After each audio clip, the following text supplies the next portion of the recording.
We are in the middle of the All-Star break, so what is there to talk about? Today I'm going to give you guys my mid-season grades for every Cardinals player on the roster. Welcome everybody to Arch City Sports. We post episodes Monday, Wednesday, Friday about the Cardinals, Blues, St. Louis City, and eventually SLU basketball. But make sure to like and subscribe if you are on YouTube. Follow and rate if you are on Spotify to see and keep up with those episodes, and to listen to them. We post daily content on Instagram and on TikTok at Arch City Sports. I talk about it every episode. The support has been great so far. We have some really nice, really special guests coming up in these next couple weeks. Cardinals players, Cardinals draftees. So it's going to be must watch, must listen, very interesting content coming forward. And you guys will keep up with everything if you go follow on Instagram and on TikTok. But today, being in the middle of the All-Star break, I thought it was only necessary that we break down the Cardinals players so far this year, and I'm going to give you guys my grades for every single player. Some are good, some are bad, some are in between. A little bit of all of it for a Cardinals team that is 4 games over 500. We're going to start at the catcher position, and we're going to go through every position through catcher, first base, second base, all the positions first, positional players first, and then we're going to lead into the starting rotation and the bullpen. But yeah, this is an episode I've been waiting to do. You can only do it really twice a year. You can do it at the end. You can do it in the middle. You can kind of give, I guess, your predictions before the season, but that's not so much a grade. So really it's just the mid-season grades and the final, season grades. But today being the mid-season, I think it's only necessary. So let's break it down. We're going to start at the catcher position, and we have 3 guys to talk about here. Our starting catcher, Wilson Contreras. I'm going to give him a B+ so far this year. Wilson with 10 homers, 24 RBIs, batting .271 with a .910 OPS, a really, really strong OPS. 0 defensive runs saved, so very average defensively. Again, he's missed a lot of time, only 51 games played. He's got a 2.3 WAR. I said this about a week ago or maybe 2 weeks ago. He would be an all-star if he would have played this entire season. His defense is average, but the dude has a lot of power. He's hit 10 homers in 51 games played this year. That's on over, if he stayed healthy a whole 162 games, we're talking a 30 homer guy at the catcher position. Batting .271, like I said, his OPS over 900. Wilson Contreras is batting third on our lineup pretty much on a day-to-day basis now, everyday basis, I should say.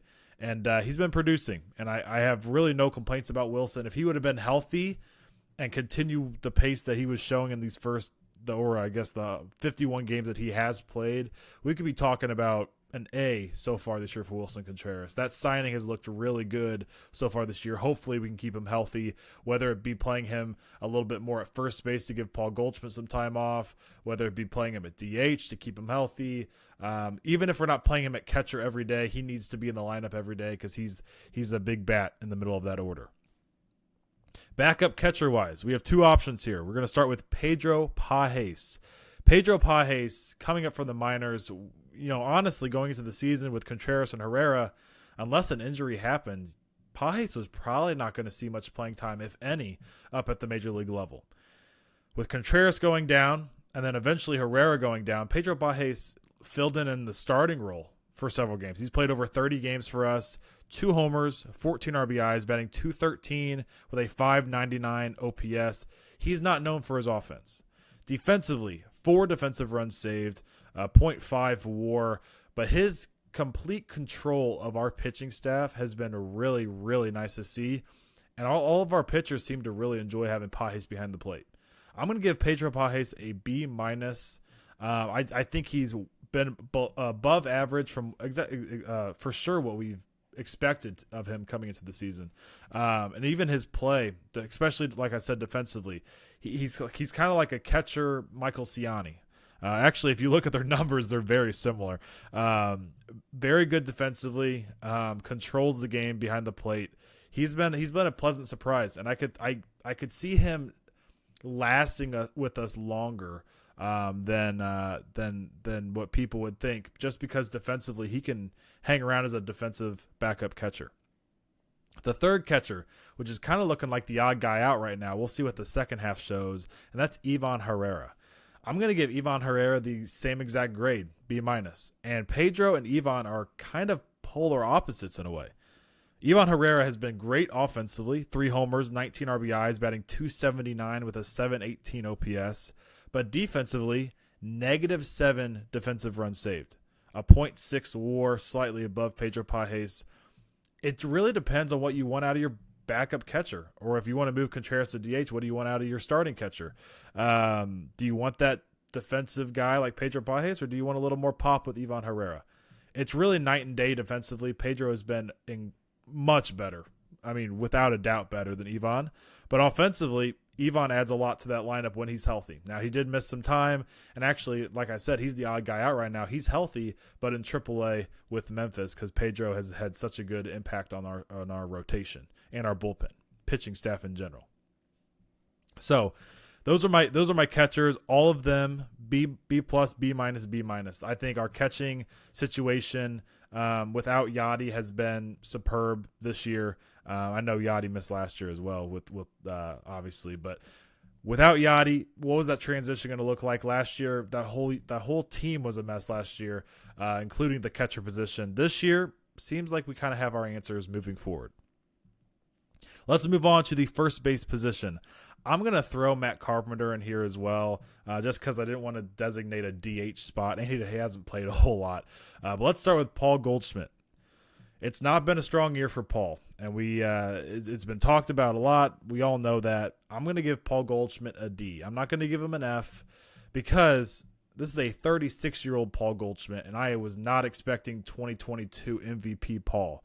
But along with all of you guys listening and all the Cardinals Nation out there, we could have all expected more out of him in general. 13 homers, 37 RBIs. He's batting .230 with a .664 OPS, 2 defensive runs saved, and a .6 WAR. The .230 average is what stands out to me, because 13 homers isn't awful for a little over halfway through the year. RBIs, he's not been good with runners in scoring position at all. You'd like to see those 37 RBIs be a little higher. But that .230 average is something that we've never seen from him. He batted in the 260s in his, I believe, first year with us or second year with us.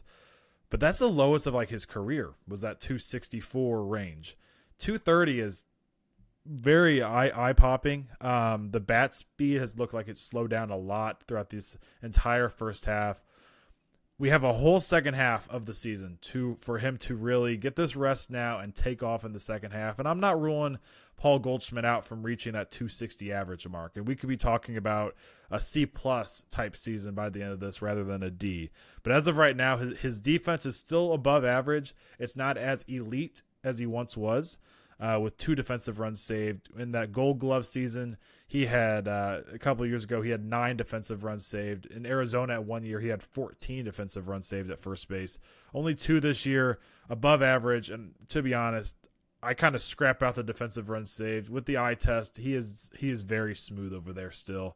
But as of right now, I'm sad to say he does deserve a D. Matt Carpenter. I mentioned that he was going to be in this first baseman category. I'm going to give Matt Carpenter a C. Now, offensively, he hasn't done a whole lot. Defensively, not a lot at all, because he's been DHing when he does play, and he hasn't played a whole lot at all. 2 homers, 8 RBIs, a .248 average, a .665 OPS, and a -0.2 WAR in his limited time of play. I'm going to give him a C because I think he does have a role for this team, same as a guy I'm going to talk about in a little bit that doesn't play a whole lot on our bench. But giving Matt Carpenter that C, I think he plays a role on this team with the matter of being a role model, being a veteran presence in the dugout day in, day out, helping young guys develop. Now, I believe you need both of those older guys on the bench? And again, I'm going to talk about the other one in a second here. I don't know. But, because, I mean, if you think about it, that's 2 spots that somebody in the minors could be taking. But with that being said, I'm going to give Carpenter a C because he's batting .248, almost .250. His last year here, he was batting about .179. So it's been nice to have him back in St. Louis, and I felt it would be wrong to give him anything lower than a C. Moving on to second base, we have Nolan Gorman. A very odd season for Nolan. A lot of power, 17 homers, 47 RBIs, 206 average, a 692 OPS, -2 defensive runs saved, and a .8 WAR. He also has 129 strikeouts, which leads all of Major League Baseball. With all of that being said, I'm going to give Nolan Gorman a C-. I felt too weird to give him a D, especially a guy who has 47 RBIs and 17 homers. And without this last stretch from Alec Burleson, the last couple weeks of the first half of the season, Nolan Gorman was leading your team in homers and RBIs. So I felt really wrong giving him a D, or you don't even talk about an F. So I am going to give him a C- because I want to say he's been a little he hasn't reached the expectations, I guess, that we had for him. Now, like I said, the power's there, but 206 average. At one point, it was in the 180s. That just cannot happen. We need him to be at least a 230 hitter, but we would love for him to be in that 240, 250 range. And under 700 OPS is also not where you want to be for a guy that has a lot of power. The strikeouts are definitely an issue so far. We need to cut those down, and he needs to be able to walk more. Now, defensively, -2 defensive runs saved. I'm not too worked up over it. He's not a natural second baseman for you, but you try to fit him in that lineup every day, and he's held his own at second. And you can see that he has a little bit of a connection with Mason Wynn over there. So I'm not too worried about him defensively. So a C- for Nolan Gorman.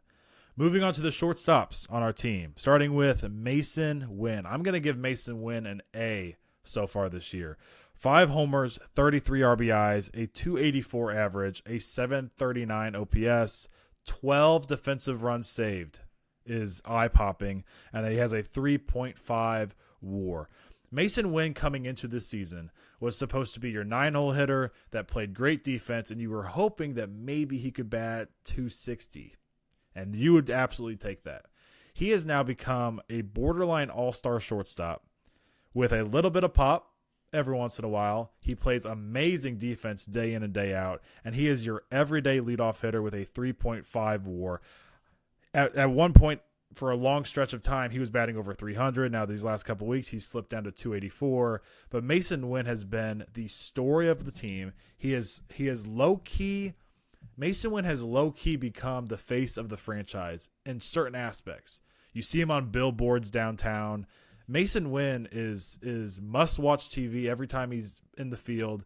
Like I said a couple times, you see him at the top of the order every single night. He has been absolutely amazing and a very pleasant surprise. He deserves nothing lower than an A. Absolute A so far this year from Mason Wynn. The other shortstop on the roster is Brandon Crawford. Now, just like Matt Carpenter, I'm going to give Brandon Crawford a C-. Now, you look at the stats, and you would think that C- is extremely generous. 1 homer, 3 RBIs, a 161 average, a 542 OPS, 0 defensive runs saved, and a -0.1 WAR. You look at that 161 average and that under 600 OPS, and you're like, that's got to be a D or an F. But my thing is, I think, in my opinion, Brandon Crawford has had a huge role in Mason Wynn's success so far this year. We cannot see what happens behind closed doors, but I think Brandon Crawford is a voice in Mason Wynn's ear. He's helping him through whatever slumps there are, whatever defensive help. Now, Mason Wynn's an incredible defender on his own, but I just think that veteran presence of Brandon Crawford, who played the position of shortstop for a very long time at a very high level, making all-star teams, winning Gold Gloves, I think that's helped Mason Wynn's development so far this year. I mean, there's always a chance that he hasn't helped him and Mason Wynn's just been popping off, but I find that hard to believe. So I'm going to give Brandon Crawford a C- for his veteran presence in the dugout, in the locker room. And so, yeah. Moving on to third base, Nolan Arenado. This is one that everybody's been kind of waiting for. Nolan has not had a normal Nolan season whatsoever. Now, with that being said, he ended the first half very well, raising some of these stats a little bit. So, with those last couple weeks batting pretty well, I'm not going to give him a D. I think he's been, in my opinion, better than Paul Goldschmidt. Maybe not defensively, and we're going to talk about that in a second. But I am going to give Nolan Arenado a C-. I think he's been below average at the third base position and definitely well below what we know Nolan Arenado to be. 8 homers, 40 RBIs. He's now batting .270, which is much more reasonable, and he has a 704 OPS after that really nice last homestand and road trip against Pittsburgh, Washington, and Chicago. A 704 OPS, a 1.0 WAR, so he's got a WAR of 1. But the really surprising thing is the 10-time Gold Glover Nolan Arenado has -3 defensive runs saved this year. This is the first time he's ever had a negative defensive run save. Last year, you could see the defense dropped a little bit. He was at like 3 or 4 defensive runs saved. This year being in the negative is shocking. Watching him on a day-to-day basis, sometimes you wouldn't see it because if he makes a couple bad plays or normal plays that Nolan Arenado would make, he makes up for it with some crazy play where he's throwing the ball across his body. But -3 defensive runs saved for Nolan Arenado. With that all being said, though, he's been better than Paul Goldschmidt. You've dropped him all the way down to the 6 hole. He's been below average, but I think he's better than a D. I'm going to give Nolan Arenado a C-. That wraps up the infield. We're going to move on to the outfield now, starting in left field with really the only left fielder on our roster. That's Brendan Donovan. So far this year, I'm going to give Brendan Donovan, for his play this year, a B-. 8 homers, 45 RBIs, a .276 average, a 756 OPS, -3 defensive runs saved, and a 1.4 WAR. Now, looking at those numbers, to start the year, he started off very slow.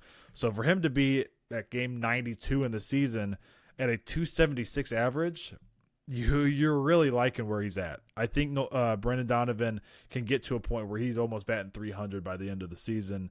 The guy doesn't strike out at all. He's actually moved up to the 5 hole in the order. Like I said, the negative defensive runs saved surprises me. This is a utility Gold Glover last year that every time I see him in left field, I feel like very comfortable with him out there. I feel like he moves very smoothly, and he makes just about every play that you know, just from the eye test that you see. But -3 defensive runs saved for Brendan Donovan. The power is there, 8 homers. He could be a 15. He could be a 15 homer guy this year. I could see him getting to that 20 mark eventually in his career. But a .276 average, like I said, and a 756 OPS for Brendan Donovan. A very solid year. And when Tommy and Nootbaar's back now, when all these guys are healthy, I do believe Brendan Donovan is your everyday left fielder. Moving on to center field, we can't talk about Tommy Edman because Tommy has not played a single inning this year. We hope to see him later this month, and we can kind of evaluate his play at the end of the season. But our everyday center fielder we got from the Cincinnati Reds, and that's Michael Ciani. And Ciani has not been a threat offensively, but I made a video a couple weeks ago now about his defense, and it has been not only the best on the team, not only the best in the outfield in Major League Baseball, but he's been the best defender in all of baseball for any position. We're talking about a potential National League Platinum Glove Award winner here in Michael Ciani. 2 homers, 14 RBIs, a .227 average, a .568 OPS. None of those numbers are good. He bats in the 9 hole for us, but 14 defensive runs saved. That's top 3 in all of baseball for every position. He's so good that defensively, that his offensive numbers being that low, he still has half a 1 of WAR. He's got a .5 WAR with those offensive numbers. That's how good his defense has been. One of the top 3 defensive players in all of baseball. I don't know how much he's going to play when Tommy Edman gets back, so he may not win the Gold Glove because his innings will come down a lot. I'm going to give Michael Ciani a B-. I almost want to give him just a straight-up B. Now, I have to give him a B- in my opinion because, like I said, the offensive numbers are not very good at all, and it's a lot of like what Pedro Pages is. And so I gave them both a B-, both amazing defensively, but both a really struggle at the plate.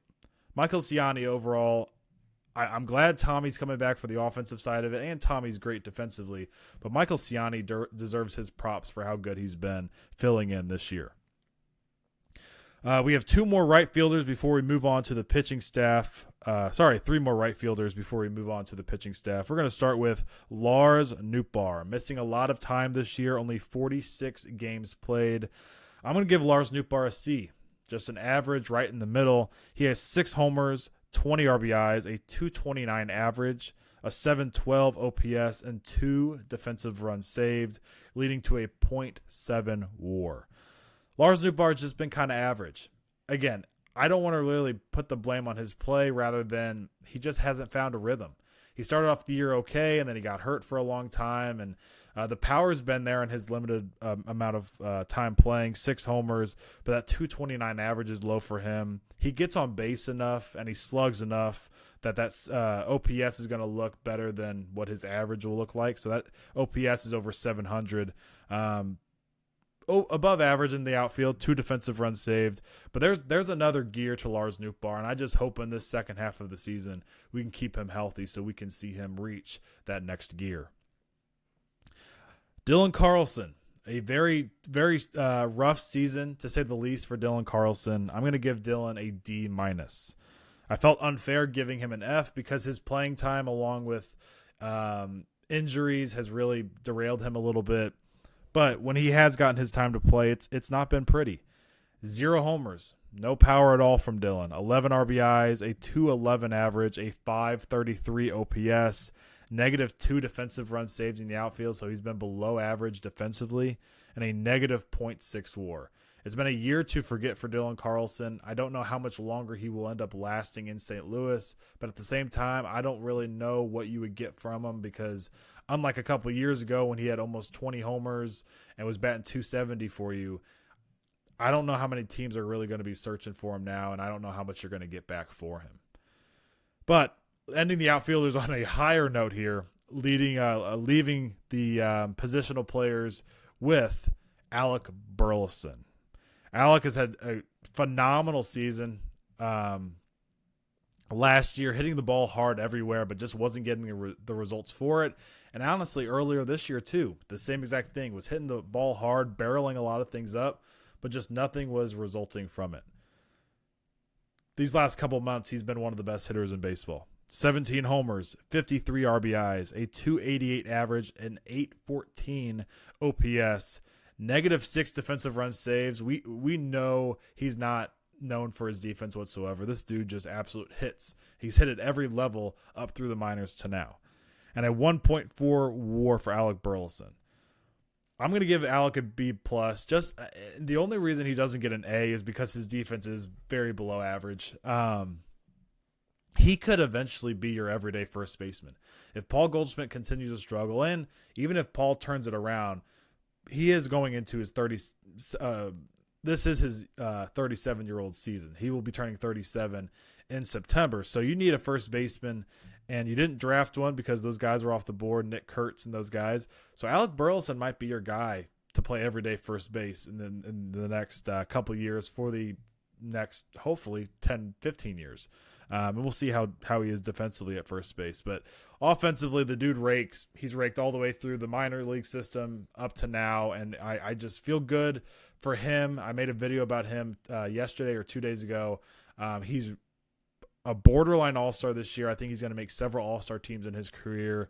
And the guy is finally just getting the results from all these amazing at-bats that he's been having for the last year and a half and just not receiving a lot of results from it. He's finally getting those results, and he's finding holes, and he's hitting with power to the opposite field. 17 homers is kind of a shock for me. This is a guy that's on pace for 30 homers for you, which is so awesome to see. Hopefully him and Mason Wynn and these young guys can keep up the success in the second half, because half of the season being great like those two guys have been, leading the top of the order at the 1-2 spot, that's one thing. But can these guys continue in the second half of the season, where the season becomes a drag a little bit and a grind, and they're having more at bats and more innings played than they've ever had before? We'll see. I think it's going to be kind of tough on those two guys, but it's a great experience for the future, because these are two of the potential faces of your franchise moving forward. That's going to wrap it up for the positional players. Let's move it on to the pitching staff, where there's a lot to talk about here. We're going to start with the starting pitchers, and no better way to lead it off than the number one ace for our squad, and that's Sonny Gray. Sonny Gray, starting the year on the IL, couple starts less than the other starters in our rotation, but in his 17 starts, he's 9-6 with a 3.34 ERA, 99 and 2/3 innings pitched, and 121 strikeouts. Sonny has shown flashes of being a top 7 starting pitcher in all of baseball. Against the Giants a couple weeks ago, having 7 perfect innings. He's done that a couple times where he's just looked unhittable. Now, he's also had a couple outings that raised that ERA from 2.60 to 3.30. But with all of that being said, Sonny Gray has been the number one starter in our rotation, and he's been, as advertised, I'm going to give him a B+. I think there's another level for Sonny.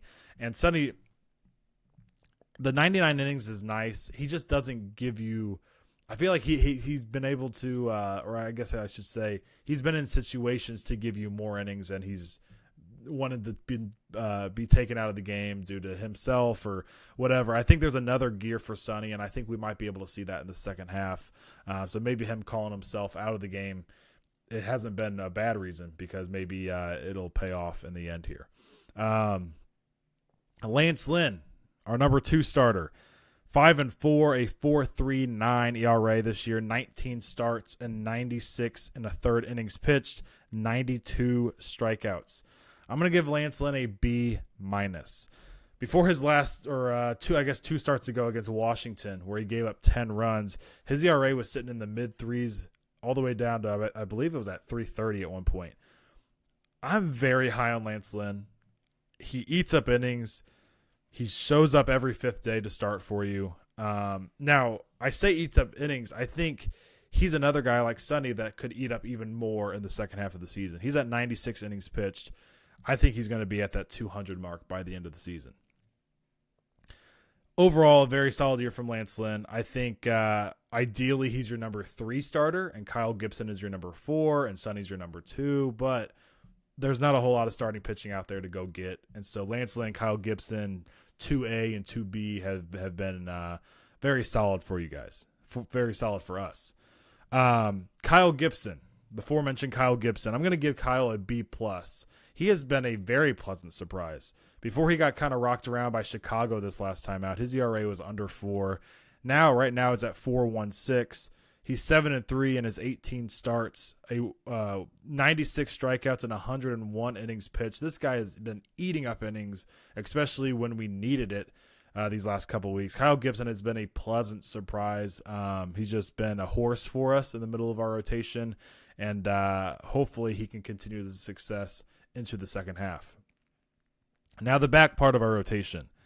Miles Michaelis. I'm going to give Miles a D for his season.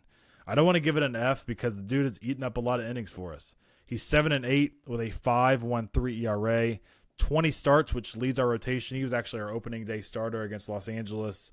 112 innings pitched, which leads our squad, on only 77 strikeouts. We know Miles is not a strikeout pitcher, and he's been very streaky this year. Starts where he gives up 6+ runs, all the way to a couple starts where he's given up 8 and 10 runs.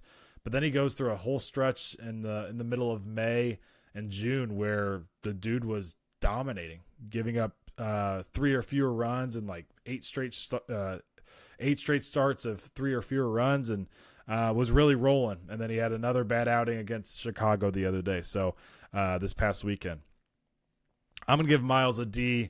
Hopefully we can move it up to a C, because I think he's a difference maker in this rotation if those top 3 guys pitch in the second half like they did in the first half. Our surprisingly 5th starter, Andre Palante, going into the season, he came out of the bullpen for 9 appearances. He's had 17 games, 8 of them were starts. These last 8 have been starts. He's 4-4 with a 4.21 ERA, 51 innings pitched, 41 strikeouts. I'm going to give Andre a C. The only reason he's not getting higher, a B- or a B, is because those first 9 appearances he got rocked around pretty bad and ended up being sent down for a while, where they stretched him out to be a starter again, and he started many times in the past in his minor league career. And then came up, and he's been really solid. A couple rough outings in the middle there, but overall he's been really solid as a fifth starter for us, and there's no reason for him not to be your fifth starter moving forward unless he really falls off. I'm going to give Andre a C. And then our last starting pitcher here, he hasn't pitched since very early May, and that's Steven Matz. A lot of people have forgotten about him. He's injured until late August. And Steven's limited amount of time playing, he was 1-2 with a 6.18 ERA, 6 starts, 27 2/3 innings pitched, 17 strikeouts.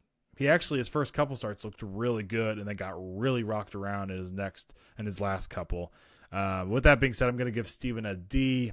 That 6.18 is not pretty whatsoever, but like I said, he had a couple really good starts at the beginning of the year that showed, there was some promise there, but just really fell off his last couple. So I'm going to give Steven a D. That's going to wrap it up for the starting pitchers. Let's move on to the last segment here, which is our bullpen. Our bullpen, we have several arms here to talk about, and we're going to start with a guy who has pitched just about the least out of the bullpen, and that's Nick Robertson. He's been up and down, kind of a swing man for us. Only 8 games pitched, a 4.38 ERA, 12 innings pitched, 14 strikeouts, and only 2 walks. Nick Robertson and Chris Roycroft have been two guys kind of bouncing back and forth for us, and Nick, in only 8 games pitched, only 2 walks is really nice to see. I think he's a guy that you don't want to necessarily rely on in high leverage situations. But in his time where he's had to fill in when guys like Gallegos have been out and other, nicked up injuries have happened to our bullpen, he's been really solid. So I'm going to give Nick Robertson a C, and I think we will see him back in the second half at some point. This is going to be a name that you guys might have forgotten about by now, but that's Zach Thompson. Zach Thompson started the year actually the 5th starter in our rotation.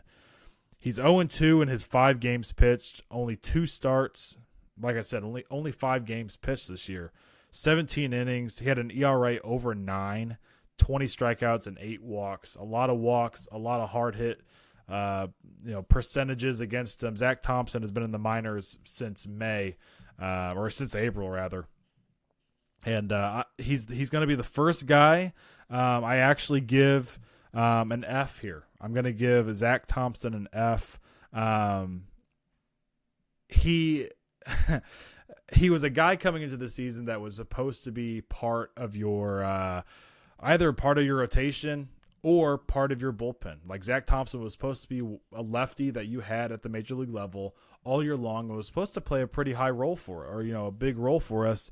And he hasn't been here since April. And 5 games where he has an ERA over 9. Just not a good year. His minor league stats don't look great either. They've been up and down. Hopefully Zach Thompson can turn it around because I think he has very good stuff, a very good curveball that can play at the major league level. I mentioned Chris Roycroft when I was discussing Nick Robertson. Chris Roycroft, I'm going to give a B for his play this year. 1-1, 18 games, 3.63 ERA, and 22 innings pitched. He has struck out 21 hitters. The dude's like 6'8", a nasty sinker that can reach 98 or 99 miles per hour. Strikes out a good amount of guys. He has a 3.63 ERA. He's been used in some high leverage situations as of late. Chris Roycroft has been a pleasant surprise, and he's been up and down like 5 or 6 times this year. The ultimate swingman for us, way more than even Robertson. But I believe Roycroft deserves an everyday just role in that bullpen. Maybe not super high leverage, but more of that sixth inning, potentially 7th inning guy for you. Roycroft has been very solid for us and definitely deserves a spot at the major league level. The first lefty that has been up for us all year long, and also the first A+ goes to John King. 3-1 in his 33 games, 2.43 ERA, 37 innings pitched, 27 strikeouts. He gets a lot of ground balls, and hear this, only 5 walks for John King all year long. This guy, we got packaged up in the middle of the Jordan Montgomery deal, and he has been a huge surprise and pleasant surprise. He actually was very solid at the end of last year, so I don't really want to say a surprise, but he actually started the year in AAA. Didn't even make the major league roster out of spring training. And to be fair, he didn't have a great spring training going into the season. But since he got called up, he's been not only filling in several different situations, whether it be late in game, middle of the game, eating up a 3 or 4 inning stretch for you if you need him to. He has done everything you've asked him to do and more, and doesn't walk anybody, and just inherited runners are no big deal to him. He gets out of pretty much every situation. A 2.43 ERA for John King, and a well-deserved A+ for the first half of the season. That's one A+. I'm going to give you guys another A+, and that's Ryan Fernandez. I made a whole video about Ryan a couple weeks ago, and his 36 games played, he has a 2.08 ERA, 43 1/3 innings pitched, and 43 strikeouts. I mentioned inherited runners being a no issue for John King. It has been an absolute no issue at all for Ryan Fernandez. He's actually the best in all of baseball in holding inherited runners from scoring. Ryan's been a huge surprise for us. He's also well deserving of an A+, and just like, he's not as known as an Alec Burleson or Mason Wynn, but Ryan Fernandez is in that category where he has not pitched as much in his career, and so hopefully the second half of the season he can hold up. And we eventually may have to go get somebody at the deadline to kind of help some of these arms stay healthy. One arm that has not been good for us, but has been good in past years, is Giovanni Gallegos. I'm going to give Giovanni a D-. The only reason I'm not giving Giovanni an F is because he's dealt with a lot of injuries, and it's been hard for him to find a rhythm. He's 2-1 in his 19 games pitched, a 7.41 ERA, 17 innings, 17 strikeouts, 10 walks, and 14 earned runs. A year to forget for Giovanni, and he's also a guy that I could see being either dealt or DFA'd or moved, especially guys like Roycroft, Ryan Fernandez, and you look at the minors, Ryan Lutos, Andre Granillo. There's a couple guys down there that deserve spots at the major league level, or at least a chance to show what they've got. And so I think Giovanni might be running out of time unless he can turn it around quickly. Another lefty in our bullpen, and that's Matthew Liberatore. I'm going to give Libby a B-, to be honest here. 2-2, 33 games, 5 games started when we've needed him to, and he's been solid in just about all of them. A 4.15 ERA, 52 innings pitched, and 41 strikeouts. We got Libby for that Randy Arozarena deal, and that deal looked really bad, especially when Randy was dominating in the postseason. But this year so far, we've won the deal. Randy's batting about 178, 180 over there in Tampa Bay, and Matthew Liberatore has been helping us in our rotation when we've needed him to. He's been dominant against lefties. We've used him in the 6th or 7th inning, but we've also used him in the 8th inning at times when we've needed him to. Liberatore's been a pleasant surprise for us in that bullpen, and I really think he's found his home there. We tried him as a starter these last couple of years, and it just didn't really work out. When he has started this year, he has had a couple amazing starts in the rotation, but I really think he has a home as a lefty in our bullpen. Moving on to the last 3 guys here, are 3 big guns that we've talked about a lot this year. Number 1, Andrew Kittredge, 1-4, 45 games, 3.53 ERA, 43 innings pitched, and 43 strikeouts. These last couple outings, he's kind of been rocked around a little bit, so that ERA is inflated up to 3.53. But Andrew Kittredge there for a while was so good, and he still is. I'm going to give Andrew a B for his season so far. He's more of that 7th inning guy than JoJo, unless there's more righties in the 8th inning for him to fill in, because obviously JoJo's a lefty. But Kittredge has been really good for us in that bullpen. He's one of those, just like JoJo and Helsley, we need to keep fresh in the second half of the season. I think this All-Star break might be really good for him, because it looked like he was running out of steam there for a while. Or I guess I should say this last week and a half, 2 weeks. JoJo Romero. JoJo is well deserving of an A-, 4-1 in his 43 games, a 2.43 ERA, 40 innings pitched, and 34 strikeouts. JoJo, we got him in the Edmundo Sosa deal, straight up Sosa for JoJo, and we have won that. Sosa is playing a role there in Philly. He was even starting for a while when Trey Turner was out. But JoJo Romero is a elite setup guy in all of baseball this year. Like I said, 2.43 ERA. He has a lot of just kind of fire to him. You love to watch JoJo pitch. Every time he comes out there, I'm just locked in. I love watching JoJo. Well deserving of an A- this season. Last but not least, one of the top two, him and Clase, you can go back and forth with who's the best closer in baseball, and that's Ryan Helsley. 3-3, 41 games played, a 2.36 ERA. He is 32 for 34 in saves. He leads all of baseball in saves. 42 innings pitched and 48 strikeouts. Our lone All-Star this year. Now, he didn't pitch in the All-Star game tonight because Ollie, totally understand it, wanted him to get rest this entire All-Star break because we're going to need him to be extremely dominant like he has been so far this year in the second half for us to go somewhere. Ryan Helsley deserves an A. Nothing lower than an A at all. You can make a case an A+. The only reason I didn't give him an A+ is because there are games where he does make it shaky a little bit, and I'm the ultimate Helsley guy. But when you look at Clase has an ERA under 1. Clase is the best closer in baseball, but Ryan Helsley is definitely right there at number 2.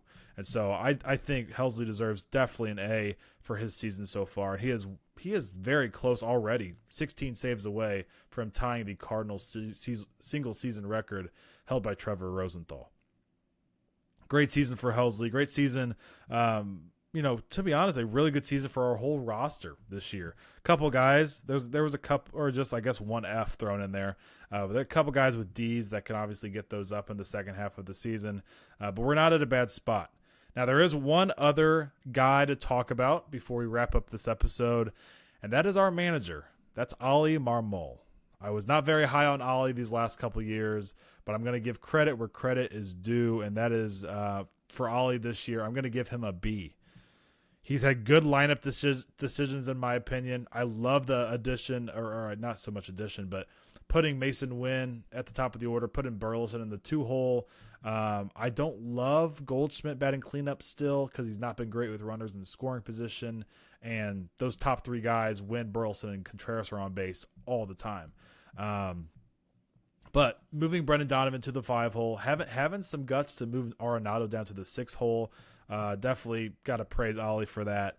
Like I said, the only thing I would change is probably moving Goldie down a little bit. You could probably even put Brendan Donovan in the cleanup hole. I know he's not your traditional cleanup hitter, but the dude has 45 RBIs and doesn't strike out, and I think he could be really good in that spot. Or eventually Lars Nootbaar if he can turn it around and kind of hit a little bit better. I think most of the time his bullpen decisions are nice. Now, I do believe I don't want to say he's overused the back end of our bullpen. Those, Helsley, JoJo, Kittredge combination, that trio. But he's definitely going to have to keep an eye on it in the second half. I think using Ryan Fernandez and John King in high leverage situations has been really good to not only keep those last 3 guys fresh, but also give those 2 guys some experience, Fernandez and John King, in high leverage. I'm going to throw Chris Roycroft in there as well. Liberatore, all 4 of those guys. Use those 4 guys in high leverage situations, and then they'll be able to help you out the second half of the season. I think for the most part, Ollie has done that. And we know Ollie's going to stand up for you. He has 4 ejections this year. Since May 12th, we've been a top 2 team in all of baseball, record-wise, since he got ejected in Milwaukee. And so Ollie's always going to have your back. He's always going to stand up for you. And, I'm still not the ultimate Ollie fan, but like I said, credit is due here for Ollie, and I'm going to give him a B for his managerial decisions and everything he's done for us as a leader this season. Now, I cannot grade John Mozeliak because John has not made any deals yet. We will be talking about that at the end of the season. But that's going to wrap it up for this Wednesday episode of Arch City Sports. Thank you guys for all listening to this longer episode on Spotify. Thank you guys for watching on YouTube. Make sure to follow and rate if you are on Spotify. Like and subscribe if you're on YouTube. Go follow on Instagram and TikTok at Arch City Sports. And I will see you guys on Friday, where we're going to take a little kind of look into the second half of the season, what needs to go right for the Cardinals to have a very good second half, along with just talking about the series that's at hand on this weekend, and that's the Atlanta Braves, which is going to be a tough start to the second half. But I will see you guys Friday. Everybody have a great rest of your week, and thank you for listening and viewing.